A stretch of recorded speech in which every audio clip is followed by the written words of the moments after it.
Hello साथियों, आज हम लोग बात करेंगे इंडस्ट्रियल टूर रिपोर्ट। औद्योगिक भ्रमण की जो रिपोर्ट है वो कैसे तैयार की जाए। स्नातक कला वर्ग के 6वें सेमेस्टर में कुछ विषयों में ये विकल्प के रूप में दिया गया है कि औद्योगिक भ्रमण किया जाए और फिर उसकी रिपोर्ट सबमिट कराई जाए, और यह पेपर 100 अंकों का है। तो आज हम लोग इसी विषय पर बात करने वाले हैं। तो इंडस्ट्रियल टूर होता क्या है, सबसे पहले इस पर चर्चा करें हम लोग, फिर एक एक करके हम आपको बताएंगे कि इंडस्ट्रियल टूर रिपोर्ट कैसे बनाई जाती है। तो सबसे पहली बात, इंडस्ट्रियल टूर है क्या। इंडस्ट्रियल टूर माने और उद्योग, जो आपका फैक्ट्री एरिया है, जो जहाँ फैक्ट्रीज़ लगी होती हैं, उन फैक्ट्रीज़ में जा कर के वहाँ की क्रियाविधि के बारे में जानना, फैक्ट्री किस तरीके से काम करती, वहाँ के कर्मचारियों के द्वारा किस तरीके से कार्य निष्पादन किया जाता है, कैसे कार्य किया जाता है, कैसे वहाँ प्रोडक्ट में कौन कौन से रॉ मटेरियल लगते हैं, और फिर लास्ट में फाइनल प्रोडक्ट क्या निकलता है, इसके बारे में जानकारी लेना। अर्थात एक तरीके से किसी उद्योग में जो प्रैक्टिकल, जो व्यावहारिक कार्य है, उसके बारे में जानना, उसकी व्यावहारिकता को समझना ही औद्योगिक भ्रमण का मुख्य उद्देश्य है। तो हम लोग शुरू करते हैं औद्योगिक भ्रमण की रिपोर्ट के बारे में। तो बच्चों, औद्योगिक भ्रमण की रिपोर्ट बनाने में सबसे पहले तो आपको अपने विद्यालय, महाविद्यालय, विश्वविद्यालय, जहाँ से भी आप बिलोंग करते हैं, उनका एक फ्रंट पेज आपको सबसे ऊपर उसी पेज को लगाना होगा, और उसमें आपको अपने महाविद्यालय का नाम लगाना है। नाम के बाद फिर आपको लिखना है कि किस विभाग से संबंधित है, विभाग आ जाएगा। फिर इसके बाद आ जाता है कि आप लिखेंगे इंडस्ट्रियल टूर रिपोर्ट। फिर उसके बाद आपकी इन्फॉर्मेशन आ जाएगी, name, father's name, roll number, class, semester, और इस तरीके से आपका ये पहला पेज तैयार हो जाता है। पहले पेज के बाद फिर आपका जो टूर रिपोर्ट है उस पर काम करना शुरू होता है। तो सबसे पहला जो टूर रिपोर्ट का पेज बनता है वो बनता है एक्नॉलेजमेंट लेटर। एक्नॉलेजमेंट माने होता है स्वीकारोक्ति। स्वीकारोक्ति जो बनेगा पहला पेज, उसमें आपको लिखना होगा कि मैं घोषणा करता हूँ या करती हूँ कि मैं अमुक फैक्ट्री में गई और वहाँ पर जा कर के मैंने उसका सर्वे किया, मैंने वहाँ की जो क्रियाविधि है उसको देखा, सीखा, और तत्पश्चात मैंने जो रिपोर्ट बनाई है वो मेरी जानकारी में मेरे द्वारा पूरी तरह सत्य है, और इसको कहीं से कोई कॉपी नहीं किया गया है। यदि इसमें कोई त्रुटि या कोई कॉपी पाई जाती तो उसकी पूरी जिम्मेदारी मेरी होगी। और बस इसके बाद आपको नीचे लिख देना है छात्र या छात्रा और आपका सिग्नेचर, और नीचे छात्र के नीचे नाम लिख जाएगा आपका। तो ऐसे करके ये एक एक्नॉलेजमेंट लेटर लगता है। सबसे पहला लेटर लगेगा आपके इंडस्ट्रियल टूर रिपोर्ट में। फिर आपका अगला पेज होगा विषय सूची का। विषय सूची क्या है कि आपने उस इंडस्ट्रियल टूर रिपोर्ट में कौन कौन सी बातें बताई हैं उनको आप चैप्टराइज टाइप से कर देंगे, अध्यायीकरण टाइप में।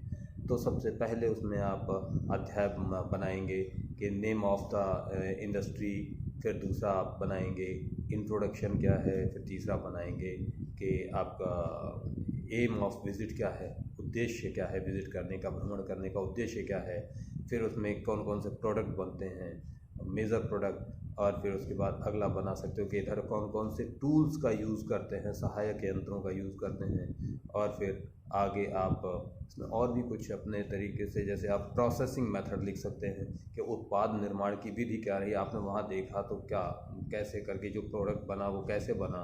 और लास्ट में आप लिख सकते हो समरी और आपने क्या सीखा। तो इस तरीके से आपका ये चैप्टराइजेशन हो जाएगा। इसको आपकी चैप्टराइजेशन आप अपने इस वीडियो चैप्टराइजेशन के बाद फिर आपका सबसे पहला टॉपिक आता है name of the industry. Name of industry में आपको सबसे पहले उस पेज में लिखना है कि किस इंडस्ट्री, कौन सी इंडस्ट्री का आपने सर्वे किया है। जिस भी इंडस्ट्री का आपने सर्वे किया है उस इंडस्ट्री का नाम हो जाएगा। जैसे आपने सर्वे किया है गुप्ता बर्फ़ फैक्ट्री, तो आप लिख देंगे गुप्ता बर्फ़ फैक्ट्री, और थोड़ा सा आप उसमें लिख देंगे कि स्थापना वर्ष, ठीक है, और उसका जो ओनर है, मालिक का नाम लिख सकते हैं, ठीक। इतना लिख करके उस पेज को वहाँ पर स्टे कर देंगे, मतलब सुंदर सा बना देंगे। एक पेज में लिखना है ये, एक पेज में आप चाहें तो लेफ़्ट साइड के पेज में उस गुप्ता बर्फ़ फैक्ट्री का कोई एक अच्छा सा सुंदर सा कोई चित्र अगर बनता है तो उसकी एक फ़ोटो इमेज लेफ़्ट साइड में चस्पा कर देंगे और राइट साइड में लिख देंगे। फिर इसके बाद दूसरा टॉपिक आ जाता है आपका इंट्रोडक्शन में आप लोग सबसे पहले जो भी आपने टॉपिक लिया, माना कि गुप्ता बर्फ़ फैक्ट्री का ही टॉपिक लिया आपने, तो गुप्ता बर्फ़ फैक्ट्री में फिर आप लिखोगे कि गुप्ता बर्फ़ फैक्ट्री की स्थापना, गुप्ता बर्फ़ फैक्ट्री है क्या, ये आप बताओगे कि मुख्य रूप से यह एक बर्फ़ बनाने वाली फैक्ट्री है और इसका जो ये है ये कोंच के औद्योगिक परिक्षेत्र में या कोंच के इंडस्ट्री एरिया में ये स्थापित है। इसकी स्थापना कब हुई थी, स्थापना के साथ आप बताओगे किसके द्वारा स्थापना की गई, ठीक है, कितने वर्षों से संचालित है। ऐसे करके आपको लगभग एक पेज लिखना है कि आप बताओगे कि इसका परिचय क्या क्या है। तो आप इस तरीके से उसका बता देंगे, इंट्रोडक्शन बता देंगे। इंट्रोडक्शन किसके बारे में, फैक्ट्री के बारे में इंट्रोडक्शन बताना है। अब उसके फैक्ट्री के बारे में आप इंट्रोडक्शन बताओगे तो छोटा छोटा सा आप बता सकते हो कि फैक्ट्री कब स्थापना हुई है, क्या क्या चीज़ें बनती हैं, कब से बन रही हैं, इसका इतिहास क्या है, पहले ये कहीं और सिचुएटेड थी या यहाँ कब से स्थापित है, और अब वर्तमान में क्या क्या बना रही है, भविष्य में क्या क्या बनाती रही है, शुरुआत में क्या क्या बनाना चाहिए। ऐसे करके आप इसका एक हिस्ट्री जिसको कह सकते हो उसको एक प्रस्तावना में आप शामिल कर दो। प्रस्तावना के बाद फिर अगला आपका टॉपिक आ जाता है एम ऑफ विजिट, भ्रमण का उद्देश्य क्या है। सबसे महत्वपूर्ण प्रश्न आपका यही है पूरे विजिट में, इंडस्ट्रियल टूर में, कि उद्देश्य क्या है भ्रमण का। तो आप बच्चों से अगर पूछा जाए कि भाई भ्रमण का उद्देश्य क्या है, तो आप लोग बताओगे कि भ्रमण हमने इसलिए किया कि हम लोग जानना चाह रहे थे कि उद्योगों का जो व्यावहारिक जीवन है वो व्यावहारिक जीवन कैसा है, वहाँ पर उत्पाद कैसे बनते हैं, वहाँ की क्रियाशीलता क्या है, और वहाँ पर लोग किन परिस्थितियों में काम करते हैं, उद्योगों में कौन कौन सी समस्याएं आती हैं, ताकि इन चीज़ों का हम भविष्य में यदि चाहें तो इनसे कुछ सीख करके हम आगे कुछ कर भी सकते हैं। करने से संबंध है कि हम अगर चाहें तो आगे इस तरीके से कोई प्रोजेक्ट हम खुद का हम करना चाहें तो हमें ये पता रहे कि हाँ अगर हम इस क्षेत्र में जाएंगे तो कौन कौन सी समस्याएं आ रही, तो हम इस क्षेत्र में जब भ्रमण कर रहे होते तो हम उस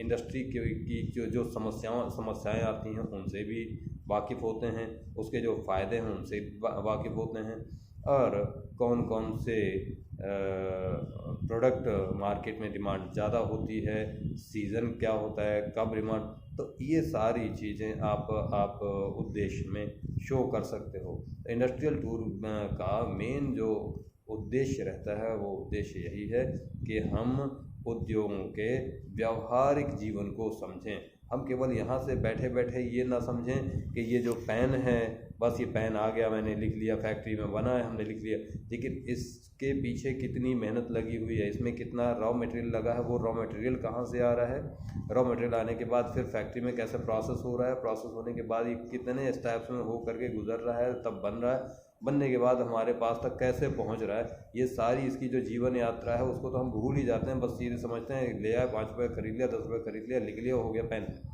इसके पीछे की यात्रा क्या है इसको समझना सबसे ज़्यादा ज़रूरी बात होती है, क्योंकि हम आज ऐसे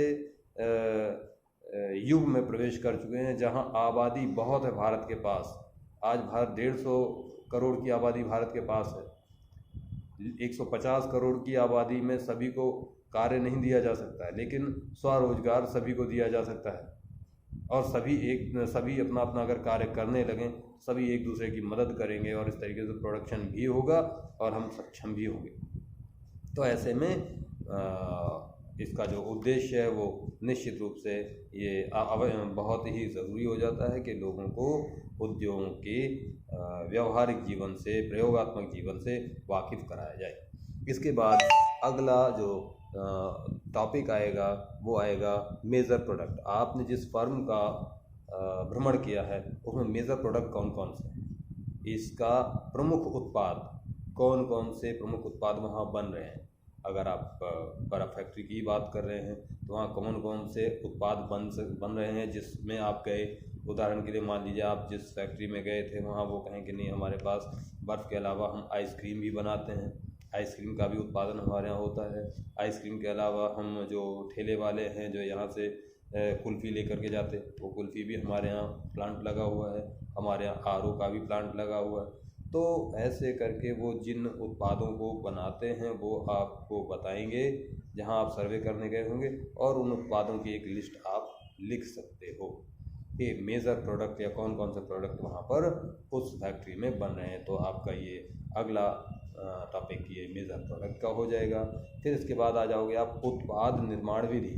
आपने जो मेजर प्रोडक्ट बताए हैं उनमें से जो मेन हो, जिस पर बेस्ड आपकी इंडस्ट्री हो, इंडस्ट्री एक तो मुख्य काम करती है, उसके बाद फिर सपोर्टिंग में बहुत सारे काम करती है। तो जो मुख्य काम है, जैसे बर्फ़ फैक्ट्री अगर कोई है तो उसका मुख्य कार्य तो बर्फ़ बनाना है, तो फिर आप बर्फ़ निर्माण की प्रक्रिया को बता सकते हो। इसको कहते हैं उत्पाद निर्माण विधि। तो बर्फ़ निर्माण की प्रक्रिया में आप जब जाओगे तो बर्फ़ निर्माण में फिर आप एक एक स्टेप करके, चरण बाय चरण, ठीक है, आप पहले तो बता दोगे कि हमने बर्फ़ फैक्ट्री का सर्वे किया, बर्फ़ फैक्ट्री का सर्वे करने गए हम और हमारे साथी गए, और वहाँ पर जो वहाँ के मालिक हैं और जो वहाँ के कर्मचारी हैं उन लोगों से मिल करके जो सर्वे किया, जो चीज़ें जानी, उसमें बर्फ़ के निर्माण को हम 4 चरणों में बांट सकते हैं। पहला चरण हो जाता है कि पहले चरण में आपने बता दिया कि सबसे पहले हम लोग क्या है, बर्फ़ का जो है एक बर्फ़ को हम लगभग बर्फ़ का जो प्लांट है उसको हम 4 हिस्सों में भी देख सकते हैं। एक वो हिस्सा होता है, एक वो जगह होती है जहाँ पर बर्फ़ जमाई जाती है, एक वो जगह होती है जहाँ पर मुख्य प्लांट लगाया जाता है जहाँ से गैस वगैरह जनरेट करी जाती हैं, एक वो प्लांट है जहाँ से पाइप्स लगे हुए होते हैं जो गैस को उस जहाँ पे बर्फ़ जम रही है वहाँ तक ले जाते हैं, और एक वो जगह है जो निकासी द्वार जिसे हम कह सकते हैं जहाँ से बर्फ़ निकाली जाती है। तो अब हम इतना बताने के बाद फिर पहले चरण में बताएंगे कि पहले चरण में सबसे पहले हम परिचय कराते हैं कि बर्फ़ फैक्ट्री में हम गए, और बर्फ़ फैक्ट्री में सबसे पहले हमने उस हिस्से से परिचय किया जहाँ पर मशीन लगी हुई थी। मशीन में देखा कि वहाँ पर एक कंप्रेसर और बहुत सारे पाइप लगे हुए थे। उन पाइप में एक पाइप था जो गैस को निकाल रहा था, दूसरा पाइप ऐसा था जो एक पाइप गर्म गैस को ले जा रहा था और दूसरा पाइप उस ठंडी गैस को ले जा करके और जहाँ बर्फ़ जम रही है, जो कोल्ड है हमारा, वहाँ लेकर जाता था। तो वो जो मशीन है उस मशीन का आप बाएं साइड चित्र लगा सकते हो और दाहिने साइड इस पर आप बता सकते हो कि इसमें आप पाइप में अपने पेन से शो कर सकते हो कि इस पाइप से गर्म गैस जा रही है, और दूसरे से दिखा सकते हो इससे ठंडी गैस जा रही है। फिर आप इसी में आगे विश्लेषित कर सकते हो कि ये जो गर्म गैस है वो यहाँ से इस कंप्रेसर से निकल रही है और इस पाइप से होकर के जा रही, फिर ये पाइप निकल के बाहर चला जा रहा है।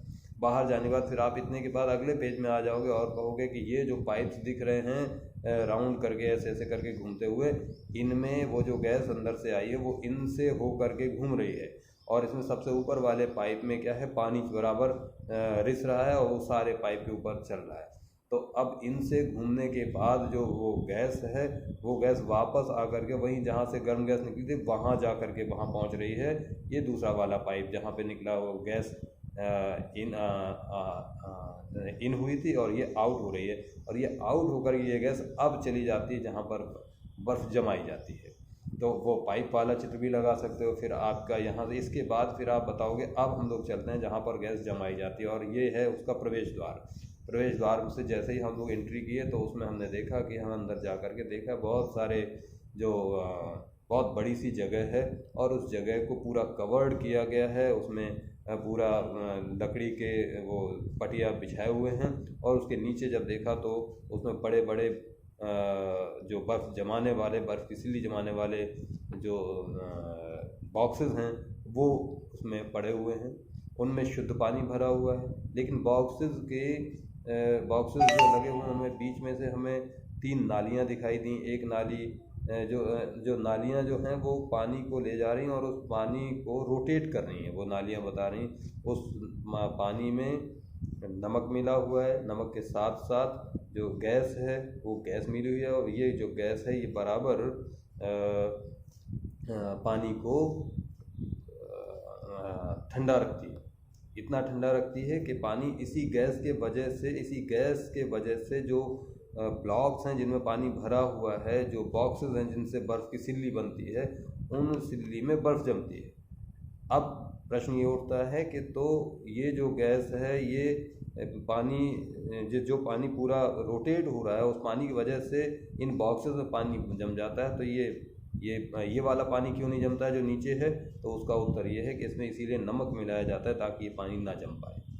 तो वो पानी नहीं जमता है, लेकिन ये 10 डिग्री सेल्सियस तक ले जाते हैं और बर्फ़ जम जाती है। इससे ऊपर अगर जाएगा तो फिर बर्फ़ चटकने लगती है। तो ऐसे करके आप बताओगे। फिर उसके बाद अगर बर्फ़ जब जम जाती है तो फिर आप बताओगे बर्फ़ की एक पेटी को ऐसे करके निकालेंगे। उसका भी अगर आपके पास चित्र है तो ऐसे करके निकालते हैं। फिर इसको एक वो चेन है, चेन और एक क्रेन सिस्टम है जिससे ले जाकर निकासी द्वार तक ले जाते हैं। निकासी द्वार पर एक जो उसका खांचा है उस खांचे में उसे फंसा देते हैं। उसके बाद खांचे को उल्टा कर देते हैं तो वो निकासी द्वार से वो सिल्ली बाहर निकल जाती है। बाहर निकलने के बाद फिर उसके लिए एक बड़ी सी कैंची लगाई गई है। उस कैंची से पकड़ करके उसको संबंधित जहाँ भी भेजना है तो उस साधन में लोड करवा देते हैं। कैंची इसलिए क्योंकि उस बर्फ़ का जो वज़न है 1 कुंटल से 1 कुंटल 25 किलो के आसपास, 1 कुंटल 15 किलो से 25 किलो के आसपास होता है। उसको हाथों से उठाना, क्योंकि वो पानी की होती है, स्लिपरी भी होती है, तो उसे हाथों से उठाना मुश्किल है, इसलिए उसको कैंची का प्रयोग करते हैं। तो कैंची से उसको उठा करके और उसमें लोड कर देते हैं। ऐसे करके आप इसे बता सकते हो। बताने के बाद आपने क्या बता दिया, बर्फ़ कैसे बनती है। फिर आप बताओगे कि इसको काटने के लिए हम लोग सूजा वगैरह का इस्तेमाल करते हैं, जो क्योंकि बिना सूजा के इसको काटना, कोई कैंची या कोई आरी ऐसी नहीं है जिससे उसे काटा जा सके। लेकिन ये जो सूजा जो आपको दिखाया जा रहा है, इसको खुरच करके इससे एक तरीका है, उससे अगर हम इसको बनाएं तो इससे हम लोगों की तो आपको इसमें जो भी चीज़ें आपको बर्फ़ फैक्ट्री के मैनेजर ने जो चीज़ें बताई आप उनका भी जिक्र दे सकते हो कि मैनेजर साहब ने हमें ये बताई, हमारे मालिक ने ये बातें हमें बताई। तो ऐसे करके आप स्टेप बाय स्टेप ये बातें बता सकते हो। फिर लास्ट में आप दिखा सकते हो कि आपने इसमें कौन कौन से सहायक यंत्र आपने कौन कौन से यूज़ करे हैं। ठीक है, वही कैंची और उसके बारे में उसकी फ़ोटो भी लगा सकते हो और चित्र लगा करके और उसकी व्याख्या कर सकते हो, इसका ये काम है। तो इस तरीके से आपकी ये रिपोर्ट लगभग तैयार हो जाती। फिर इसके बाद आप समराइज़ या समीक्षा लिखते हो। तो समीक्षा में फिर आप अपने व्यूज़ लिखेंगे विशुद्ध रूप से, या आपने वहाँ जा कर के क्या सीखा, इससे आप क्या कर सकते हो और इसके क्या फ़ायदे हैं, वहाँ पर जा कर के आपको क्या फ़ायदा लगा, क्या नुकसान थे। इन बातों को आप अपनी इस समीक्षा में शामिल कर सकते हो और निष्कर्ष के रूप में बता सकते हो। इस तरीके से आपकी जो प्रोजेक्ट रिपोर्ट है उसको आप लोग तैयार करेंगे। इसी के साथ आज का जो टॉपिक है वो पूरा होता है। सभी छात्र छात्राओं को धन्यवाद।